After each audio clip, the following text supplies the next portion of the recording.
1,000 miles. From Yukon to Alaska, 11 checkpoints. 26 mushers. 364 sled dogs. Minus 40 degrees. A race against time. Only one winner. Mushers conquering the Yukon Quest, the most extreme race in the world.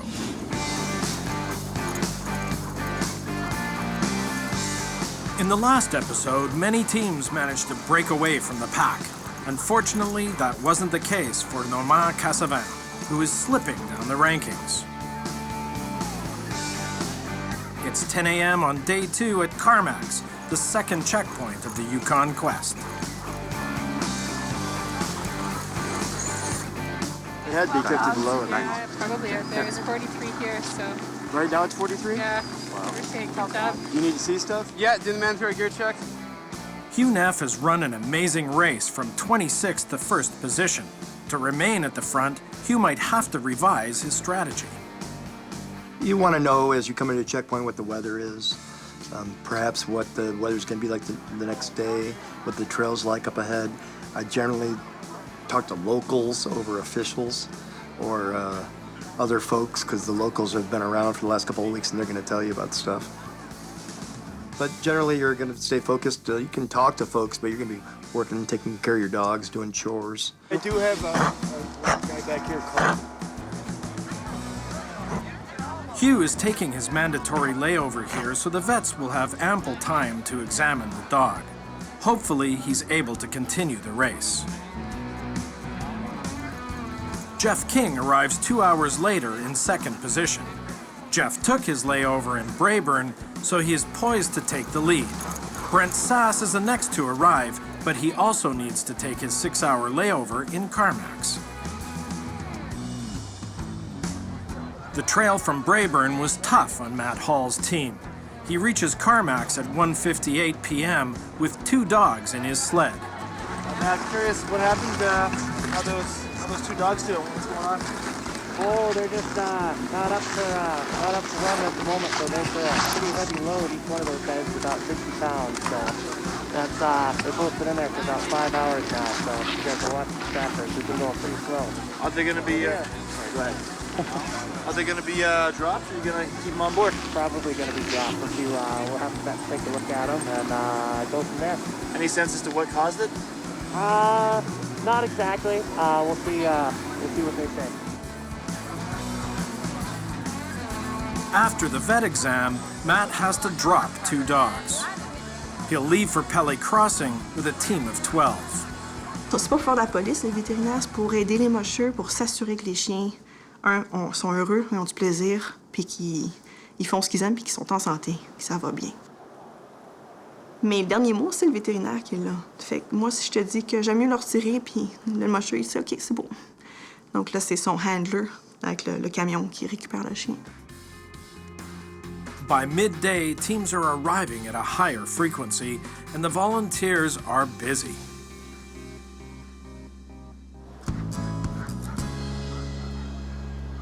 Natalie Haltridge has been in charge of the Carmacks checkpoint for 2 years. She became involved in the Yukon Quest 3 years earlier. Première année de fête bénévole, j'ai été aussi demandée par un handler d'être un autre handler pour Abbey West. Puis c'était une opportunité vraiment incroyable pour moi. Sur la piste, c'était un feeling dans mon corps. Alors après ça, I was hooked. Managing a checkpoint is not an easy task. Il faut trouver des bénévoles, il faut mettre un horaire ensemble, il faut communiquer avec la village. Il faut aussi, nous autres à Carmacks, il faut qu'on fait la cuisine aussi. Natalie expects some significant challenges. Ça va être vraiment fou.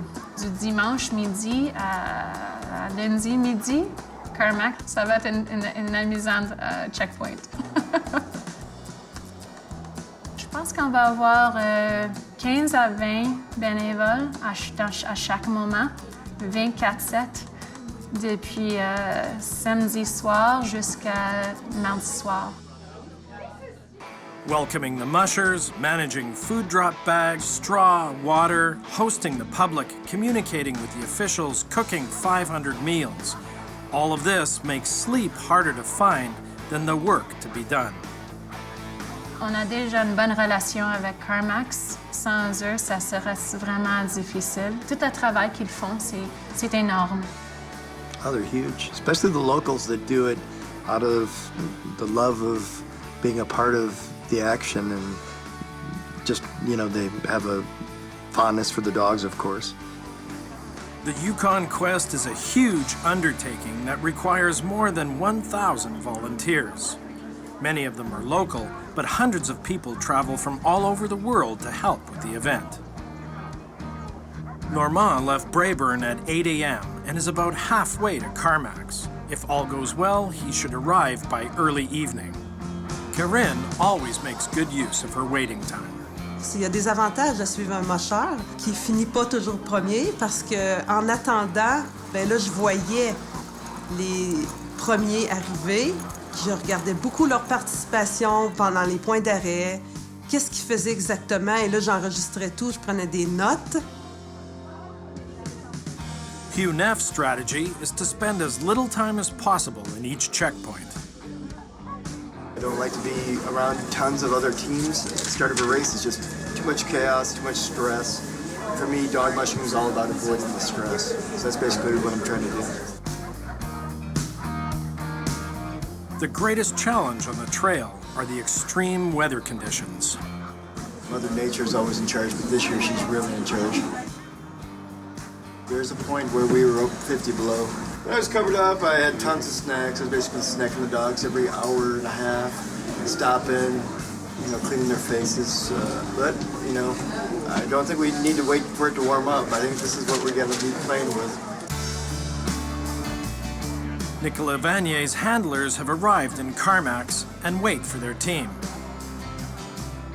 This is Nicolas' third attempt at the Yukon Quest. His goal this time is to cross the finish line.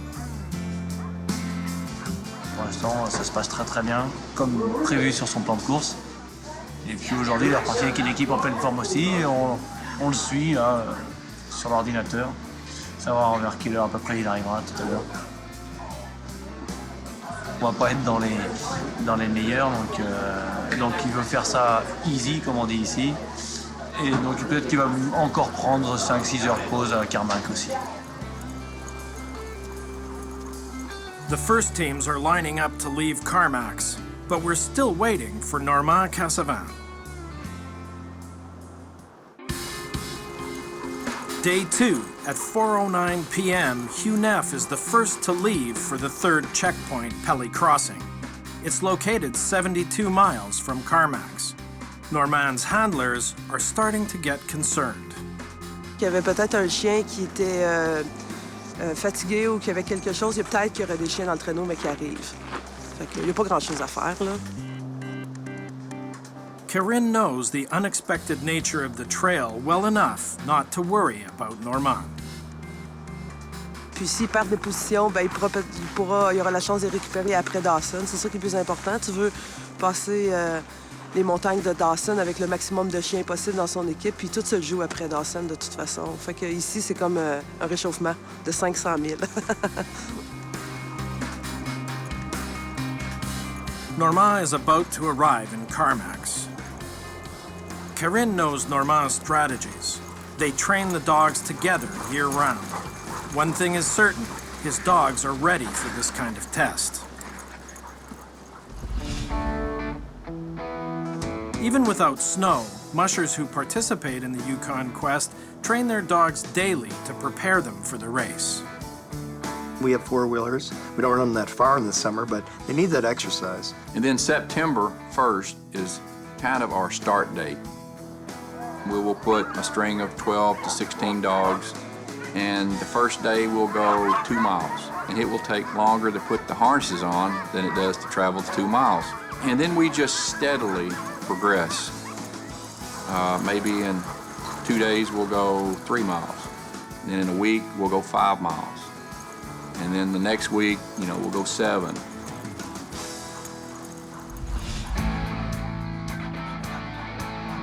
Grand-Duc, vautour. Une chose que j'ai appris au fil des années, c'est pas la distance qui est importante que tu fais avec tes chiens quand tu entraînes des chiens pour la longue distance. C'est le temps que tu veux d'entraîner. C'est ça que tu veux montrer à tes chiens, le temps. Quand ça va être le temps d'aller plus vite, ils vont te le donner.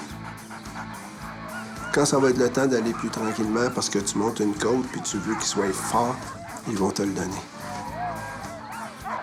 Motivation. Quand on fait de la longue distance, on veut des chiens qui trottent. C'est ça qu'on veut. On veut pas qu'ils galopent, on veut qu'ils trottent. Tout le monde trotte. This view is shared by all mushers. You got a full team that's all trotting in unison. It's just it's amazing to watch the power you've got from it, and you can just march for hours.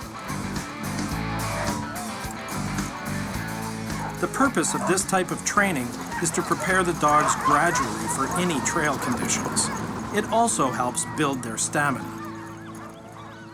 My dogs are used to running through those willows and getting slapped in the face, and they're used to windy trails where there's not a lot of snow, and they're used to that type of thing, and so their bodies are adjusted to it, and they're very adept to it. It's a struggle to find a good trail to run on that's smooth and flat, versus most mushers struggle finding the tougher conditions, the steep hills, the tight trails, the trail breaking, the overflow, the glare ice, and the dogs get so much experience on that. Les chiens ont différentes positions sur le traîneau, mais on a les leaders, les chiens qui vont leader en avant. En arrière des leaders, on appelle ça les chiens de pointe, point dog. En arrière des pointes, on va avoir les chiens d'équipe. Je vais travailler aussi beaucoup en famille. Mushers take advantage of this training to observe all their dogs in order to choose the best team. Donc, ces frères-là ont grandi ensemble, ont joué ensemble, ils connaissent leurs limites, ils connaissent lequel qui est le boss, la gang, puis le respect est installé. Il n'y a jamais de chicane, c'est fiable. But this method is not shared by all mushers. I make a big point of always doing it at random. I just mix it up as much as I can. It keeps the dogs very well socialized with each other. As in other professional sports, it's through training that you see which team members play best together. Idéalement, le musher, qu'est-ce qu'il va faire? Il va entraîner les deux équipes. Par exemple, avec Normand, je vais entraîner l'équipe B, puis je vais dire mes meilleurs chiens sont les tels. Lui, il va dire mes meilleurs chiens sont les tels, et on va prendre les meilleurs, et c'est eux qui vont faire la sélection.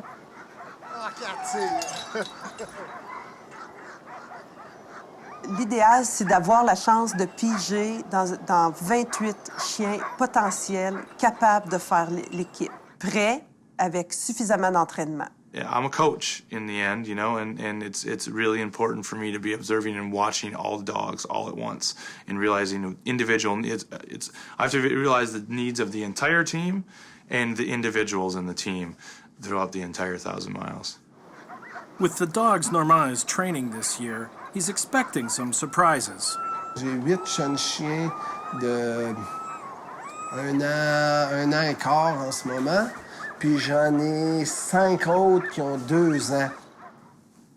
J'ai 13 chiens qui n'ont jamais fait de course en ce moment sur 25 chiens. Là. Donc, c'est quand même ça va être une surprise.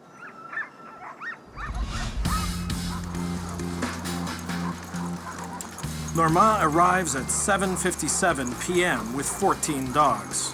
Although he's already taken his mandatory stop at Braeburn, he decides to rest again in Carmacks.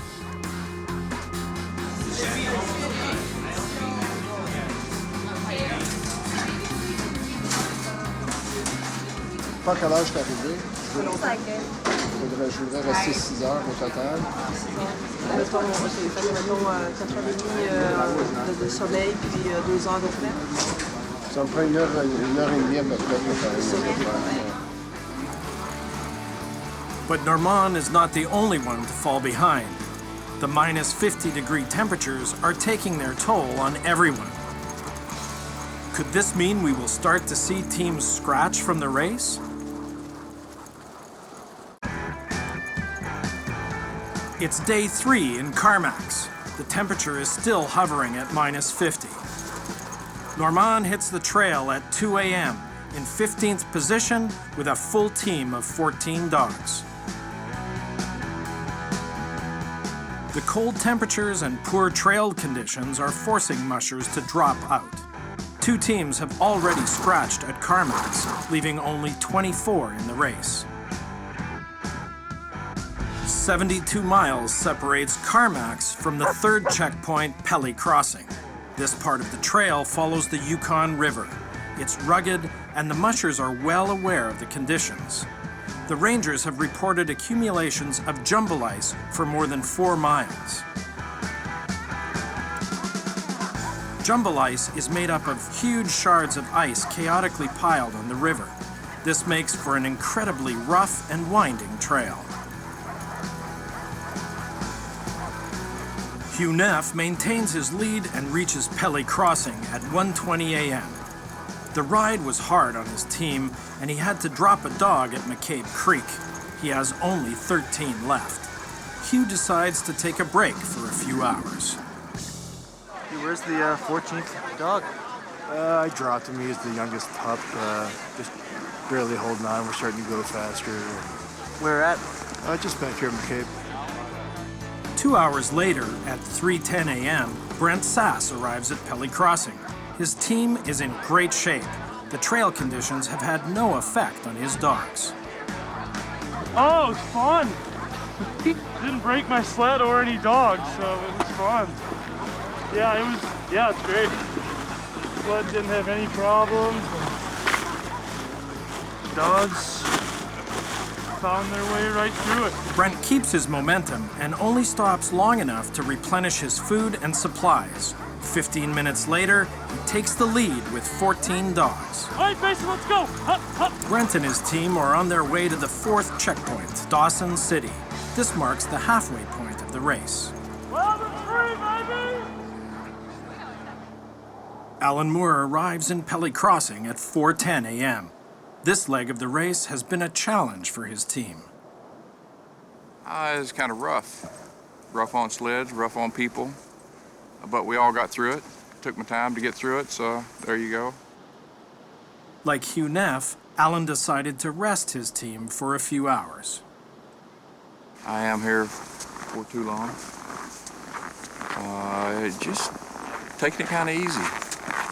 I'm kind of laying back a little bit and trying to rest them a little bit more than I normally do because of the only 24-hour rest at Dawson. There's others that's going out a little bit harder and charging, so it's going to be different strategies, and we'll see which one works out. Day 3 at 6 a.m., Hugh Neff wakes up startled. He finds he's lost his lead to Brent Sass. Hugh leaves immediately to win back his position. There will be many opportunities to catch Brent. There are over 200 miles separating Pelly Crossing and Dawson City, the longest distance between checkpoints in the race. Huge stretches of wilderness is one of the reasons that makes the Yukon Quest such a difficult race. Those are my favorite section. There's no other people. There's no distraction. There's no houses. There's nothing around. It's just the wilderness. You see a lot more wildlife up there when you're up in the front. I've seen moose, caribou herds, all types of critters, and I definitely enjoy just the traveling part of it more than the racing part. It's an amazing experience. 200 miles requires at least 4 meals and several stops to rest the dogs and give them snacks. Ça veut dire qu'il faut que tu traînes la bonne quantité de paille dans ton traîneau. Il faut que tu aies de la nourriture pour tes chiens puis pour toi sur 205 000. Ouf! Hey, c'est quelque chose, là. C'est une grosse expédition, dans le fond, là. Tu sais, une compétition-expédition. De Pelly à Dawson, qui a 205 000. 205 000, où tu vas avoir un petit point d'arrêt qui est scratchy, là, au milieu des deux, mais scratchy, je veux dire, il n'y a rien là. C'est une cabine. C'est une cabine au milieu des bois. Il n'y a rien. Tu es au milieu de nulle part. Tu as une demi-balle de paille, là. That's it, that's all. Bob and the team of rangers are at Scratchy Creek. This is in fact just 2 shacks halfway between Pelly Crossing and Dawson City. This is not a checkpoint, but it's an official dog drop. There is straw available for the dogs and a place for the mushers to warm up. Since there are no roads to Scratchy, vets, volunteers, and any drop dogs travel by ski plane. On a conduit toute la nuit. On a dû mettre beaucoup plus de marqueurs sur la piste. Et quand on est arrivé ici, à Scratchy Creek, la température était de moins 50. Il y a 3 personnes qui travaillent ici. Il y a un vet qui va arriver bientôt. Et nous allons partir de Scratchy Creek dans 1 heure à peu près pour aller jusqu'à Dawson, la fin de notre voyage pour cette étape. On ne sait pas comment très bien la piste est ici entre Scratchy Creek et Dawson, mais de Pelly Crossing à Scratchy Creek, la piste pour la Quest était bonne. After Scratchy Creek, the terrain begins to get mountainous. First, there are over 30 miles of rolling black hills. That brings the mushers to the first summit of the race, King Solomon's Dome. They must scale its 4,000-foot peak in order to reach Dawson City.